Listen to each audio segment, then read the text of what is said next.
सार बचन राधा स्वामी वार्तिक भाग पहला दफा 60। अब गौर करना चाहिए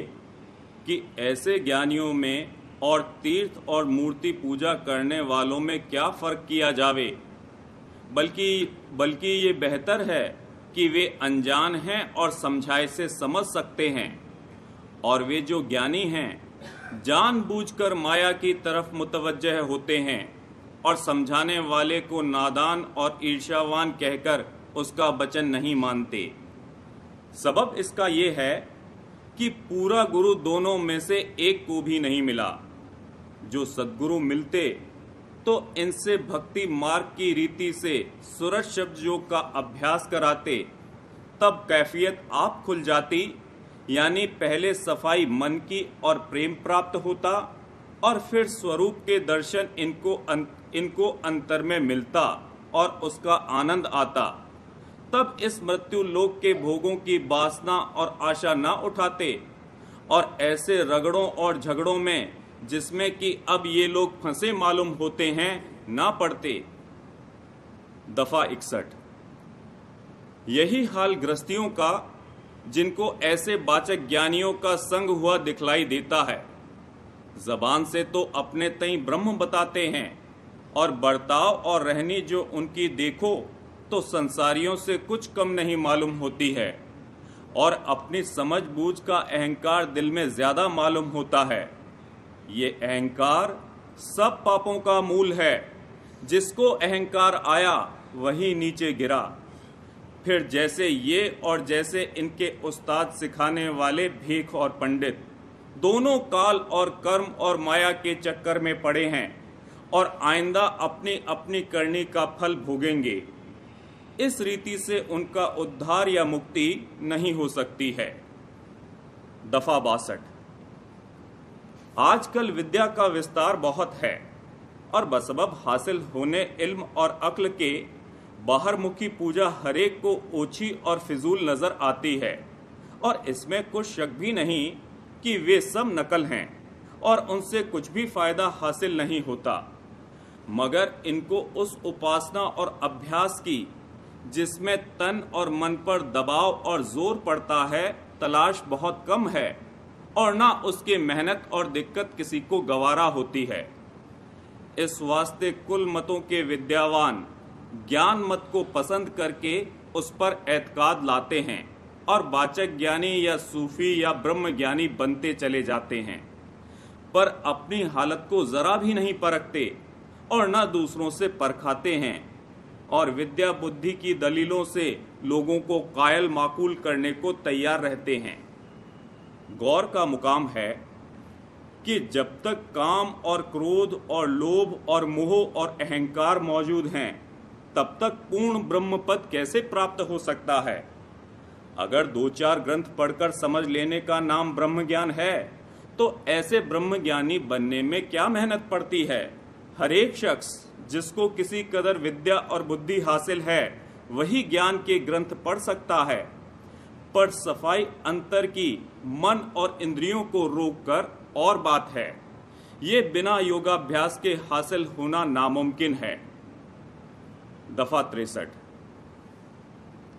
जो कोई इन ज्ञानियों से कहे कि जरा अभ्यास में बैठो और अपने स्वरूप में लगो, तो मन चंचल उनको जरा भी बैठने नहीं देता है। जो सूरज शब्द योग का अभ्यास संतों की रीत से करते तो अपनी परख होती और मन चंचल की खबर पड़ती। सो सूरज शब्द योग की खबर नहीं और ना योगाभ्यास की चाह है, बल्कि उसकी जरूरत भी नहीं समझते हैं। और इनमें से बाजों ने अभ्यास क्या मुकर्रर किया है कि जो कुछ की पोथियों में पढ़ा है उसका विचारना और अपने तई सबसे न्यारा ख्याल करना कि मैं मन नहीं, तन नहीं, इंद्रिय नहीं, पदार्थ नहीं, मैं माया से अलहदा हूँ, अजन्मा हूँ और अलिप्त हूँ और ऐसा हूँ और वैसा हूँ, और इसी ख्याल करने को अभ्यास माना है। और इसी गुनावन में जो जरा निश्चलता मन को हुई उसी को आत्मानंद समझा है। ऐसा आनंद तो शेख चिल्ली को भी हासिल हुआ था जब उसने ये ख्याल किया कि मैं फलाने देश का राजा हूँ और ऐसा ऐसा मेरा मकान और ऐसा जलूस है। जब आंख खोली तो कुछ भी नहीं देखा। दफा 64। गौर करके देखा जाता है तो ऐसा ही हाल इन ज्ञानियों का मालूम होता है कि अपने को ब्रह्म स्वरूप और सत्य चित्त आनंद स्वरूप कहते हैं, और जब किसी ने कड़वा या तान का वचन कहा तो क्रोध करने को तैयार हैं, और जब कोई अच्छा पदार्थ देखा या सुना तो उसके लेने और देखने को तैयार हैं, और जो किसी ने स्तुति करी तो उससे मगन और राजी हैं, और जो किसी ने निंदा करी तो उससे नाराज होते हैं और लड़ने और झगड़ा करने को तैयार हैं, और मन की चंचलता करके एक जगह एक देश में कभी नहीं ठहरा जाता। जो आत्मानंद आया होता तो क्या ये दशा होती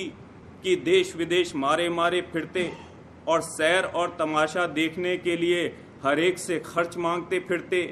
और तीर्थों और मंदिरों में कर्मियों के संग टक्करें मारते। एक शख्स जिसके पास कुछ दाम नहीं है और जब उसको 2-4 हजार रुपए मिल गए तो उसी रुपए से अपना कारोबार चलाकर एक जगह आनंद से चुप होकर बैठ रहता है, और जो किसी को कोई नौकरी मिल गई तो फिर कहीं तलाश को नहीं जाता है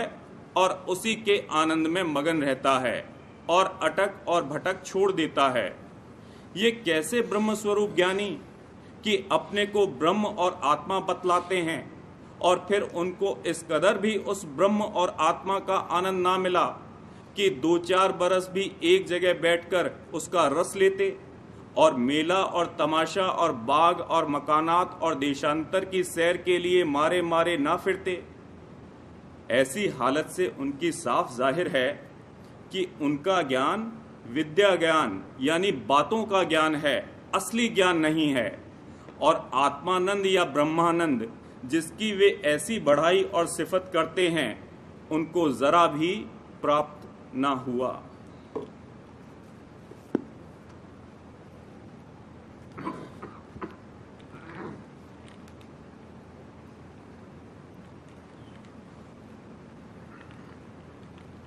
प्रेम पत्र राधा स्वामी, पहला भाग, सिलसिला वचन 4। पिछली टेक और रस्मों में बंधन हर एक शख्स जिस देश और जिस कौम और जिस मत में की पैदा हुआ है और अकल और समझ के हासिल होने के वक्त तक जैसा कि उसको संग मिला है और जैसा व्यवहार कि उसने अपने कुटुंबियों और पड़ोसियों और शहर वालों का देखा है, उसी के मुआफिक उसकी समझ और ख्याल और चाह और रहनी होगी। हर एक मुल्क और हर एक फिरके में किसी न किसी का इष्ट मुआफिक मालिक के और कोई न कोई चाल और रस्में जारी हैं, और बसबब आदत के हर एक शख्स को वही पुरानी और बर्ताव की हुई रस्में और वही इष्ट और वही चाल और वही ख्याल और उसी किस्म का व्यवहार और वैसी ही चाहें पसंद आती हैं। सिवाय दुरुस्त करने इष्ट सच्चे मालिक के संत मत किसी की चाल ढाल में दखल नहीं देता है, मगर बाजी रस्में और व्यवहार और समझ और चाहें ऐसी हैं कि जब तक आदमी उनको गौर से विचार कर और संतों के वचन की समझ लेकर हेज और पोच यानी छोटा और ओछा जैसे कि वे असल में हैं समझकर और उनकी कार्रवाई को फिजूल और अपने अभ्यास में थोड़ा बहुत खलल डालने वाला समझकर उनकी कदर और आदत सच्चे दिल से कम या दूर न करेगा, तब तक वे उसके यकीन और अभ्यास की कार्रवाई में जरूर खलल डालेंगे। और इष्ट को तो फौरन बदलना चाहिए, यानी और सबका जो कि सिर्फ कामदार कुदरत के हैं और राधा स्वामी देश से नीचे के मंडलों में तैनात यानी मुकर्रर हैं, इष्ट और यकीन हटाकर सच्चे मालिक राधा स्वामी दयाल का पूरा पूरा यकीन दिल में लाना चाहिए, तब राधा स्वामी मत का अभ्यास बन पड़ेगा। और जो पुराने व्यवहार और चाल और रस्म वगैरह हैं उनको जो बिल्कुल न छोड़ सके, तो जब तक मुनासिब होवे जाहिरी तौर पर अपने कुटुंब और बिरादरी के साथ उनका बर्ताव करता रहे, मगर ऐसे बर्ताव के वक्त अपने दिल में ध्यान सच्चे मालिक राधा स्वामी दयाल का करता रहे, ताकि जो नुकसान की उन रस्मों के जाहिरी तौर पर बरतने से होना मुमकिन है दूर हो जावे और उसकी भक्ति और संत वचन के मुआफिक कार्रवाई में खलल न पड़े। असल में जितनी रस्में और व्यवहार की जहां तहां देशों में जारी हैं, वो छोटे छोटे फिरके या गिरोहों के उनकी समझ और विचार और तजुर्बे के मुआफिक वास्ते आराम खास लोगों या आम लोगों के बनाए हुए हैं। जमाने का हाल और आब व हवा भी थोड़ी और बहुत बदलती रहती है और आदमियों की कार्रवाई और ताकत और समझ और ख्याल भी बदलते रहते हैं। इस सबब से जो कायदे और रस्म की एक वक्त में मुनासिब और जरूर समझे गए, वो किसी अरसे के बाद काबिल तरमीम हो जाते हैं, यानी उनमें मुआफिक चाल जमाना और तबीयत और समझ लोगों के कमी और बेशी और दुरुस्ती की जरूरत साफ मालूम होती है। मगर मन जो आदत का निहायत दर्जे का बंध हुआ है, वो इस किस्म की तरमीम को अपनी ओछी अकल और ख्याल और समझ के सबब से पसंद नहीं करता। इस वजह से चाहे उन रस्म और व्यवहार के सबब से दुख भी होवे, मगर उनके छोड़ने में लोगों की जान सी जाती है। और जाहिर है कि हमेशा हर एक मुल्क में समझबूझ वाले लोग बहुत कम और नादान बहुत ज्यादा होते हैं। इस सबब से नादानों का बंधन पुरानी चाल और रस्मों में ज्यादा रहता है और वे अपनी ओछी समझ और पकड़ के मुआफिक किसी रस्म को, चाहे वो कैसी ही दुखदाई हो, बदलना पसंद नहीं करते और ऐसा खौफ करते हैं कि बुजुर्गों की और पुराने वक्त की चलाई हुई रस्मों को छोड़ने में शायद उनका या उनके कुटुंब परिवार का या धन की आमदनी का किसी तरह का नुकसान न हो जावे। और ये खौफ उनको खासकर गरजमंदों ने दिलाया है, यानी जो जो रस्में की पुरानी चली आती हैं उनमें किसी न किसी किस्म के लोगों का कुछ फायदा और आमदनी है। वे नहीं चाहते कि जिन लोगों को वो इस तौर पर धोखा देकर अपना रोजगार बनाते हैं असल हाल मालूम पड़े या उनकी अकल की आंख खुले और वो अपने नफे और नुकसान को आप विचार कर चाल चलन मुनासिब तौर पर इख्तियार करें। ये खास और बड़ी वजह है पुरानी चालों के जारी रहने की है। सत्संगी को चाहिए कि जब संतों के वचन सुनकर किसी कदर उसकी अंतर की आंख खुले और दुनिया और दुनियादारों का जैसा कुछ की हाल है असली नजर आवे, तो अपना नफा और नुकसान, हाल और आइंदे का विचार कर वो चाल इख्तियार करे कि जिससे उसका सच्चा फायदा यहां का और आइंदा का हासिल हुए। अगर जाहिर में उसकी ताकत किसी चाल ढाल के बदलने में पेश न जावे, तो अंतर में जरूर ही कार्रवाई संतों के वचन के मुआफिक करे, नहीं तो उसके परमार्थ में खलल पड़ेगा। मगर जिन रस्मों के जारी रखने में मिसल खान पान, गोश्त और शराब और दूसरे नशे की चीजों की कि जिसमें इसका भारी नुकसान मालूम पड़े, तो उनको फौरन ही छोड़ दे। और ऐसी रस्म के छोड़ने में किसी तरह का हर्ज उसकी जिंदगी का मुमकिन नहीं है और न कुटुंब और बिरादरी के छोड़ने की जरूरत होगी। और जो वो गौर से अपनी बिरादरी के हाल और चाल को नजर करेगा, तो मालूम हो जाएगा कि वे किस कदर भले और बुरे काम कर रहे हैं और अपने मत और बुजुर्गी की चाल के खिलाफ दुनिया के फायदे और मजों के लिए कैसी कैसी नादुरुस्त और बेजा कार्रवाई कर रहे हैं। फिर जो इसने अपने परमार्थ की तरक्की और फायदे के लिए जो कोई ओछी या खराब रस्म पुरानी छोड़ दी, तो उसमें क्या हर्ज बिरादरी और कुटुंब वालों का होगा। इस बयान से ये मतलब नहीं है कि कोई शख्स अपने कुटुंब या बिरादरी से किसी काम में फिजूल तकरार और झगड़ा करके उनको छोड़ दे। बल्कि संतों के सत्संगी को मुनासिब है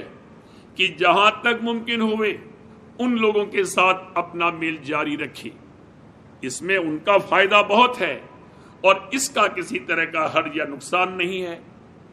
क्योंकि जो मेल रहा आया तो उम्मीद है कि उन लोगों की भी आहिस्ता आहिस्ता इसके वचन सुनकर किसी कदर समझ बढ़ती जाएगी और एक दिन वे भी संतों के वचन की बड़ाई और कदर जानकर उसके बमूजिब कार्रवाई करने लगेंगे।